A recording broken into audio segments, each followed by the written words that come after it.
ઘણા લોકોને કન્ફ્યુઝન હોય છે કે સાહેબ આઈયુઆઈ શું છે, આઈવીએફ શું છે અને આઈવીએફ ઇક્સી શું છે. મિત્રો, આ ત્રણેય વસ્તુ અલગ છે.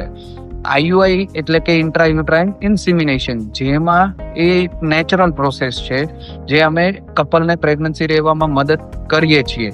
આઈયુઆઈમાં સીમન લેબોરેટરીમાં લેવામાં આવે છે, એને સેન્ટ્રીફ્યુઝ કરવામાં આવે છે અને સારી ક્વોલિટીના જે શુક્રાણુ હોય તેને ગર્ભાશયમાં મૂકવામાં આવે છે ઓવ્યુલેશનના ટાઈમ પર. આઈવીએફ ટોટલી કૃત્રિમ પ્રોસિજર છે, જેમાં સ્ત્રી બીજ અને પુરુષોનું વીર્ય ને બંનેને જોડે લેબોરેટરીમાં ઇન્ક્યુબેટરમાં મૂકવામાં આવે છે.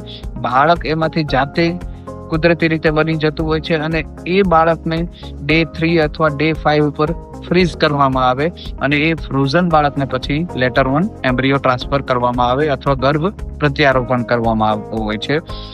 આઈવીએફ ઇક્સી ટેકનોલોજી એવી છે કે એને ઇન્ટ્રાસાઇટોપ્લાઝમિક સીમન ઇન્સિમિનેશન કહેવામાં આવે, કે જે લોકોના શુક્રાણુની ગતિ બહુ જ ઓછી હોય અને ક્વોલિટીમાં થોડું ફેરફાર હોય છે, તો એવા લોકોને આઈવીએફ ઇક્સી કરતા હોઈએ છે કે જેમાં એક જ સ્ત્રી બીજની અંદર એક જ શુક્રાણુને ઇન્સિમિનેટ કરવામાં આવે અને એમાંથી એમ્બ્રિયો બાળક ડેવલપ થતા હોય છે અને એ બાળકને પાછળના સમયમાં લેટર ઓન ટ્રાન્સફર કરવામાં આવતા હોય છે.